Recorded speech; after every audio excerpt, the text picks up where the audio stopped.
Good afternoon, everyone. It's Nunda here. I'm glad to see all of you. I've already done a video about my grandmother, and today I decided that I would do a video about my grandfather. My grandfather was born in 1901, and he didn't really share anything about what life was like growing up. Um, he he kind of missed World War One. Let's see, he would have been what, 14. He would have been a teenager, so he missed World War One. The Depression, he didn't talk anything about the Depression.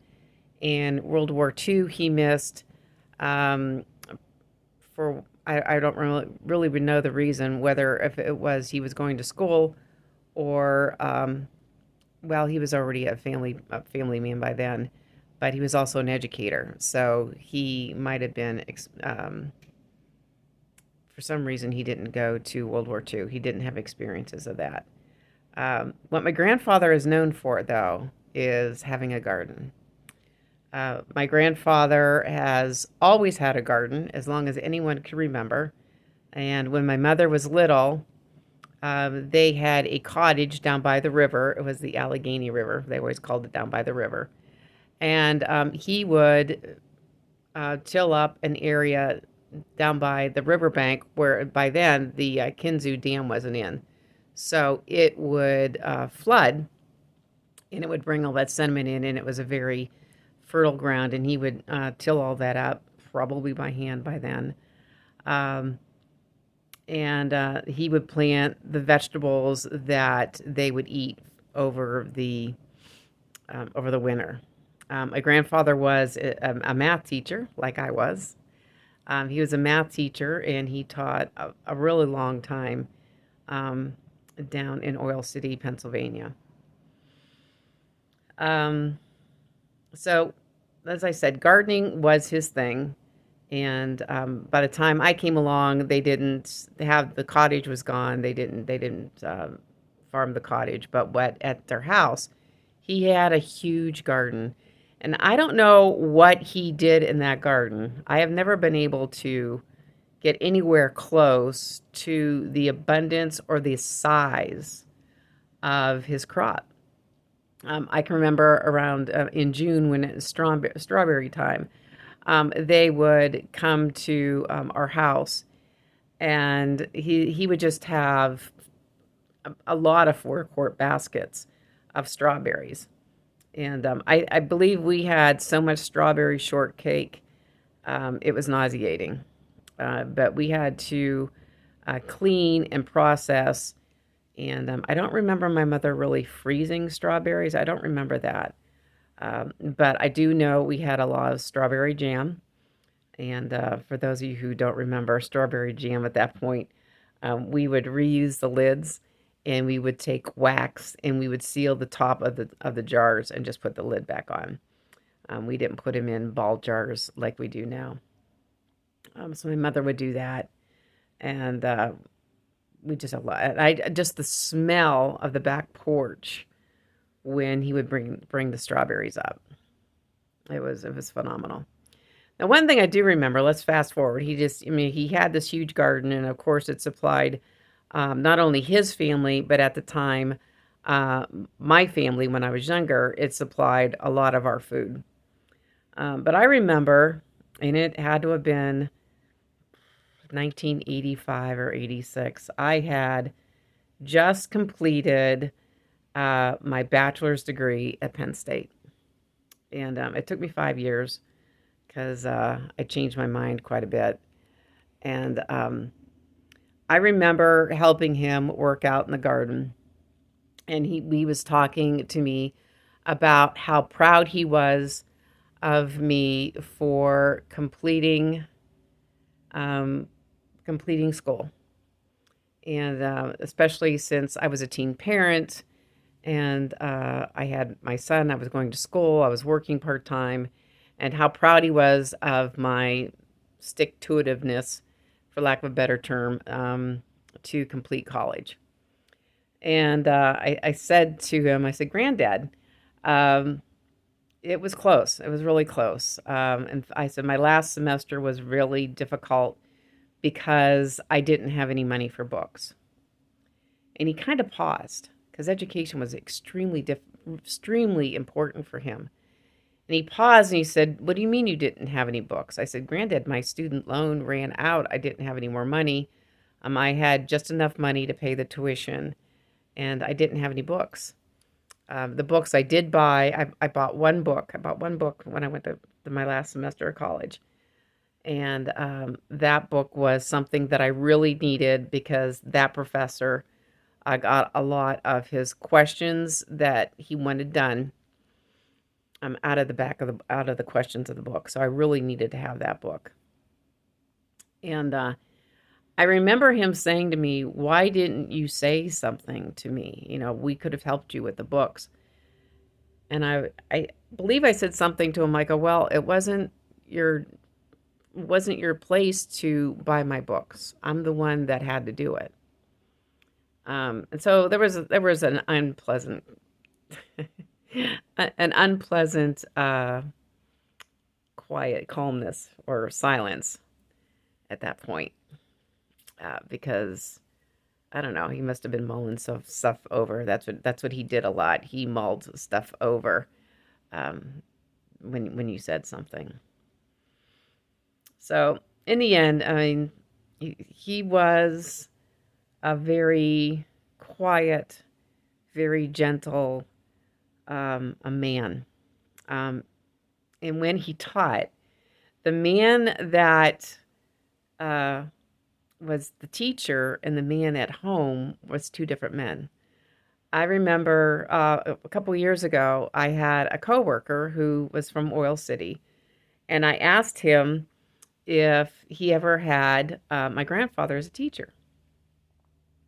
And and he goes, "Well, yeah, I did.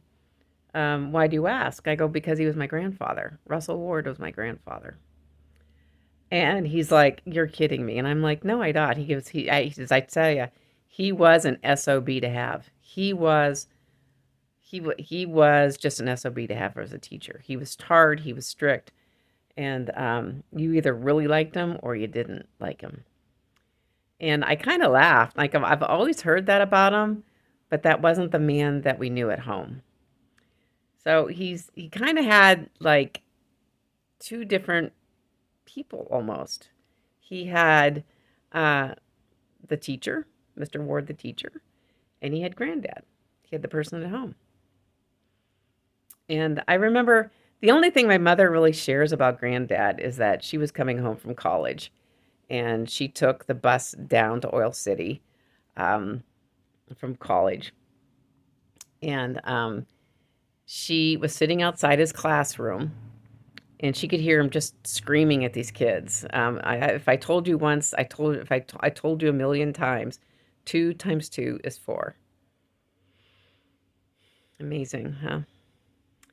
And one of his students said to him, "Mr. Ward, was that your daughter that was in the hallway waiting for you?" And my grandfather said, "What do you mean, my daughter? I don't have a daughter." And my mother was extremely hurt about this. She didn't know how my grandfather could deny that she existed to a student. I get it. I understand that. Um, because at the time, he really compartmentalized his home life and his work life, and never should the two meet. And he didn't want his students to know who his daughter was. That's why they moved out of Oil City, into Cranberry. So my mother wasn't in the same school where her father taught. He was very protective of my mother. Um, the other story my mother tells is that she was about 8 years old, and back then she wanted to put she wanted to put her dad's hair in curlers, and of course my grandfather said yes, she could do that. Well, Granddad fell asleep after she had put all these curlers in his head, and so the next day he went to school with very curly hair, and the students kind of made fun of him because he was all curly. That's the other thing. That just shows the level of gentleness that he had. Because I don't think 80 years ago, very many men would let their daughter put curlers in their hair. I don't think that happened. So he was such a compassionate man. He really was. Um, but as far as what it was like to go through the depression or anything, he never said anything about that. Anything that you got from him or any story was actually either experience or it was relayed to you from somebody else. The other thing I just remember, and this is related to somebody else, my mother was an only child, and my grandfather during the summer was a bee inspector. That was another way that he earned money during the summer. And she's like, I always loved doing that because I would sit in the car and I would, entertain myself, or sometimes places he would go, they would have other kids that I could play with while he was inspecting all the beehives. And there was a time that the hives of this one person were bad. And it was a major source of income for this family was this honey. And the honey wasn't any good. And I forget what the disease is called, but now they actually have medicine for it, so they don't have to do this. So because one hive had this, what he had to do was set fire to all the hives that they had. All the colonies of bees had to be destroyed. And my mother said he got back in the car and he broke down because he knew that was a major source of income for them, but they couldn't sell their honey because it was bad. So I think that really shows what type of a man he was. Excuse me.